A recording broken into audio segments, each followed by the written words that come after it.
So the next poem I wrote specifically kind of for this event. So one thing about me is I'm a very type A girly. I research everything, and that's why I'm an overthinker too. Decided, reparations is such an interesting thing. I feel like we all know what it is, but we all don't know what it is, It's the type of thing where I ask you, what's the definition? And someone will just stare at me. I decided, let me actually do some real research about this topic before putting my hand in the ring. And I discovered a lot about it. Reparations comes from the Latin derivative of to make something ready again, to fix something. And although I don't really love Latin like that, I'll bring in other languages. It also means in other languages such as my culture, which is ungosier, which means to fix something, to repair something, to bring something back to fruition. And I find it quite interesting the way that word is used. I think we've gotten so used to throwing it around, to saying it, to labeling it on top of everything, that we have no true understanding and meaning of depth of what it means to do. There are multiple types of reparations. Did you know that? To repair, to be someone who gives reparations, is first to ensure restitution, to ensure compensation, to ensure rehabilitation, satisfaction, bro. We need to be happy with what you're doing, and to guarantee non-repetition. That's the point, non-repetition, right? It's one thing to say, okay, we'll give you, a couple thousand here and there, but if you're doing it tomorrow, I don't really care. It's about the essence of the entire thing. And people that I kind of discovered through finding a bit more knowledge was someone like Oscar Brown Jr., who was a poet who wrote a lot about, he literally just called out the US government with so much conviction. I was like, sir, yes, you knew what you were doing. And then also Scott-Heron, who wrote a song that I ended up titling my next poem, and it's called Who Will Pay Reparations for Our Souls? And I also like to call it To Whom This May Concern, because it's basically me yelling at the system. Who doesn't love doing that? So the next poem, To Whom This May Concern.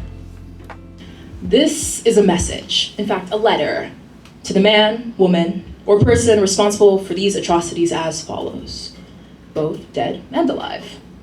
And I know this isn't a sole person to blame, this isn't a sole problem to name, because this problem has more than just one name, but today I have a couple things to say. At the end of the night, when the body has died, and what lingers are whispers of broken pride, they will ask you, who will pay reparations for their souls? They, you may ask, are what remains of slaughtered spirits on sunken slave ships, pilfered lands, pastoral grounds, and plundered pastures. In fact, I'll even add the ancestors to the list. Ripped from place and people, misled by the lethal needle, when the curtains have closed, cries dry and disposed, each neck noose looped like lovers to gold, they will ask you, who will pay reparations for their souls? See, I don't think you quite get it. These words welling from widowed lips, like weakened promises, like injurious kiss. This is what's left of brittled bone, what remains of broken people and tarnished stone. The demand for you to atone.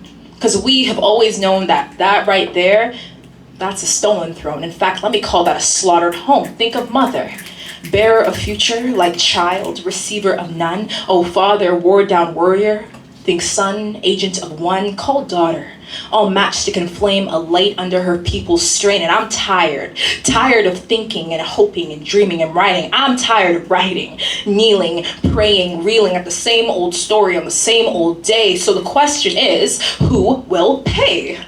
Don't look around, I'm talking to you. Who will pay reparations for our soul? And that of my grandmother, and her mother, and Ola's grandfather, and Ife's sister, and Oscar. Don't forget about Oscar, because he wants his 40 acres and the damn mule too. So which one are we gonna sue? Because we have been waiting and waiting and waiting for time and the dime and the end of colonial crime, waiting for Bill and Bush and Elon to stop drying our pockets and building godforsaken rockets, waiting for depth and respect and just 1 ounce of regret, more than returning 12 of the 20,000 artifacts displayed in your galleries, more than the proverbial complex to save every subject to your brutality. I'm really talking about real repentance, revised religiously. written into rule like European transcendence in every school. I don't think you hear me, like fully hear me, because I'm tired. I'm tired. I'm oh so tired. I'm sure as hell wired for destruction, a whole eruption. In fact, I'll even bring down imperial reconstruction of the world you have built upon the blood you have spilled, so I can go on and on and on and on and on if you just let me. But first, I want an answer. We are waiting for an answer. Thank you.